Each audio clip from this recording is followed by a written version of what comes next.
واذكر في الكتاب إبراهيم إنه كان صديقا نبيا إذ قال لأبيه يا أبت لم تعبد ما لا يسمع ولا يبصر ولا يغني عنك شيئا يا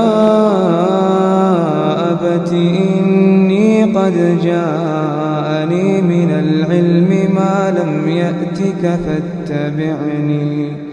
فاتبعني أهدك صراطا سويا يا أبت لا تعبد الشيطان